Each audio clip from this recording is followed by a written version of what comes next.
Salut à tous, j'espère que vous allez bien. Donc aujourd'hui, je vais vous parler en fait du feed Instagram en général. Je vais donner mes conseils pour avoir un feed Instagram parfait. Donc c'est vraiment des conseils qui sont importants à mettre en place et vous allez voir que ça fonctionne vraiment pour tout compte. Donc que vous ayez 5000 abonnés, 100 000 ou alors 2,4 millions comme Tavi Castro.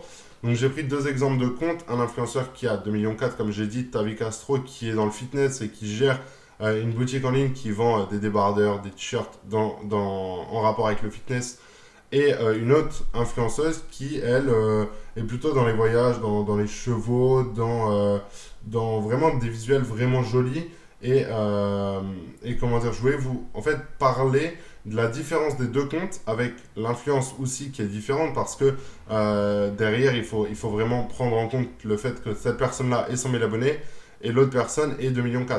Le taux d'engagement, il est identique, il me semble. J'ai regardé brièvement, mais je pense que cette personne-là a à peu près 3% et Tabi Castro, je dirais 2,80, 2,85. Donc, c'est des taux d'engagement qui sont très bons enfin, surtout pour Tabi Castro qui a plus de 2 millions d'abonnés, c'est énorme.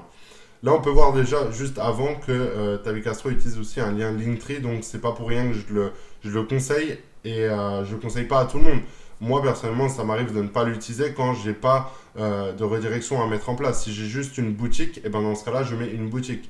Après, il faut savoir que ça va dépendre de la stratégie que vous allez adopter sur Instagram. Il en existe plusieurs, mais encore une fois, le lien Linktree, ce qui permet de faire, c'est surtout, vu que vous êtes en navigation privée, en ouverture sur Instagram, et ben là, vous allez pouvoir aller directement sur plusieurs comptes, enfin sur plusieurs pages différentes, et ce qui va permettre aussi d'avoir un meilleur taux de conversion à l'avenir parce que les personnes vont avoir beaucoup de contenu et donc pour passer à l'action, ça va être plus simple pour eux. Euh, donc voilà, dans cette vidéo, je vais vous parler aussi de la charte graphique identifiable, donc vraiment d'avoir une charte graphique importante et qui est identifiable à chaque fois. Des filtres aussi qui doivent être identiques sur chaque post, c'est important d'avoir un visuel de qualité et aussi des couleurs qui sont similaires. Ensuite, je vais vous conseiller des logiciels de retouche. Donc, c'est pas des gros logiciels parce que je pense que dans la communauté que j'ai, c'est pas. Le but, c'est surtout de vendre, c'est pas non plus de passer des heures à retravailler des photos.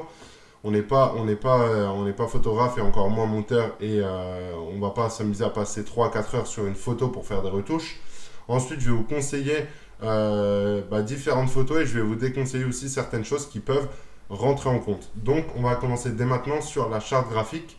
Donc là, on peut voir que David Castro, lui, il n'en a pas vraiment. Ça va lui arriver de mettre des photos là un petit peu où il y a du bleu. Là, une photo où c'est complètement en noir et blanc, un petit peu grisonnant. Et là, par exemple, une photo où il y a beaucoup de blanc qui ressort. Ça se voit que le derrière a été retravaillé pour que ça sorte en blanc, comme son chien, je pense. Donc, on a vraiment pas du tout de charte graphique identifiable un petit peu avant. Donc là, par exemple, on peut voir que par ici, il travaille un petit peu plus au niveau du blanc. Là, encore du blanc, du blanc. Là, encore une fois, du blanc. Très belle photo. Mais par exemple, là, il y a quelque chose qui me bloque, c'est de voir une photo d'une voiture accidentée. Moi, personnellement, je l'aurais mis plutôt en story. J'aurais raconté une histoire. C'est le but d'un influenceur même. C'est pas de mettre une photo comme ça d'une voiture qui est accidentée dans le feed. Je trouve que ça gâche un petit peu tout. Alors peut-être au pire de le mettre pendant 2 3 heures et ensuite de le supprimer pour que ses abonnés fidèles puissent le voir. Mais moi, personnellement, ça me freine et je pense que ça joue forcément sur comment dire, l'engagement à l'avenir sur ces posts. Euh, Moi, personnellement, c'est une personne que je respecte énormément et qui a comment dire, un très beau niveau de musculation, etc., etc. Mais moi, je jouerais plus sur des photos comme ça. Enfin, finalement, il faudrait qu'il mette son corps en valeur plutôt que de mettre des photos où il est en train de faire ses courses, par exemple. Tout ça, c'est des choses qu'il peut mettre dans la story. C'est le but d'une story, en fait, finalement. Et je suis pas en train du tout de lui donner des conseils parce qu'il en a rien à faire, j'en suis sûr et certain, mais c'est pour vous, c'est pour que je puisse vous montrer comment faire et enfin, les choses à ne pas faire, surtout à éviter, ce qui peut, enfin, ce qui peut vraiment par la suite vous poser des problèmes sur le taux d'engagement. Donc, on va ensuite passer sur le deuxième compte. Donc là, quelque chose de très identifiable en fait. On voit clairement en regardant 9 photos, donc très souvent un feed, ça se compose de 9 photos. Une personne qui travaille son feed va regarder sur les 9 prochaines photos. pour se projeter et pour pouvoir avoir une idée à l'avenir de ces posts. Donc là, on peut voir clairement que c'est beaucoup du blanc, beaucoup presque du noir et blanc, mais il y a la photo principale, enfin il y a le premier plan qui est toujours en couleur pour faire ressortir. Là, on peut voir par exemple qu'elle fait ressortir son visage et son blouson. Là, c'est son corps. Là, on peut voir que c'est son chien. C'est tout le temps la même chose finalement. Et pourtant, cette personne-là n'utilise pas que des photos qui lui appartiennent. Juste pour vous montrer qu'on peut utiliser des photos, enfin des images libres de droit comme je le conseille, et à côté de faire son propre feed et de s'inspirer un petit peu de ce qui fonctionne, des photos qu'il y a à choper à droite à gauche. Mais voilà, un compte comme le sien, c'est pas du tout compliqué à entretenir et à faire.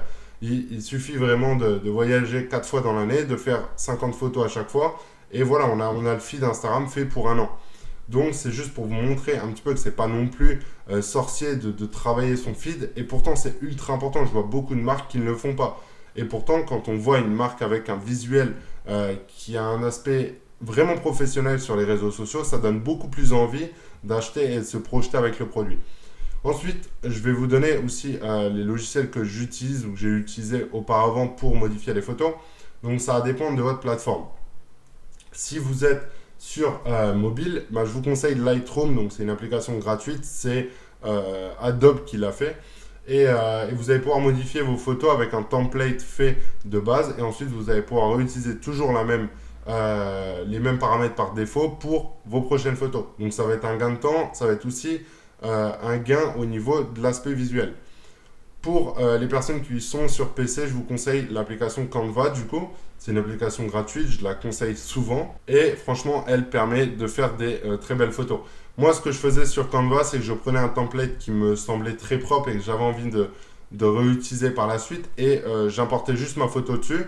J'en mettais une vingtaine, je téléchargeais sur un dossier WinRAR et j'importais toutes les photos directement sur Jarvis en automatique, en post planifié pour par exemple 1 mois, 2 mois, 3 mois, pour que je puisse ensuite passer à autre chose. Donc voilà pour cette vidéo. Et juste pour finir, les choses à éviter aussi, c'est les vidéos. Je vous déconseille vraiment les vidéos. Donc j'en ai parlé brièvement quand j'ai parlé du caddie, mais qu'il avait mis là quand il faisait ses courses. Je vous déconseille les vidéos sur votre post, enfin sur votre feed Instagram. Je vous conseille de les placer dans votre story, dans vos stories à la une. C'est plus pour les personnes qui veulent vous suivre davantage. Pour moi, un post Instagram doit être clairement identifiable et doit être comme celui-là, par exemple, comme celui-là qui est très bien et qui ressemblait d'ailleurs à un autre post que je vous avais dit qui était aussi très joli. Et c'est ça qu'il faut mettre en avant, comme celui-là, par exemple. Et c'est ça qu'il faut mettre en avant, et c'est sur ces posts-là qui va par la suite avoir un meilleur taux d'engagement. Les gens vont le reconnaître et vont se dire « Ok, c'est telle personne ». Il faut vraiment pas mettre de vidéo de votre produit, d'une présentation de, je sais pas moi, d'un témoignage client, ou alors, il y a tellement de choses à mettre en place, mais tout ça, je vous conseille de les placer dans vos stories et d'éviter de les ajouter dans vos feeds Instagram. Donc voilà pour cette vidéo. Si ça vous a plu, n'hésitez pas à liker et à commenter.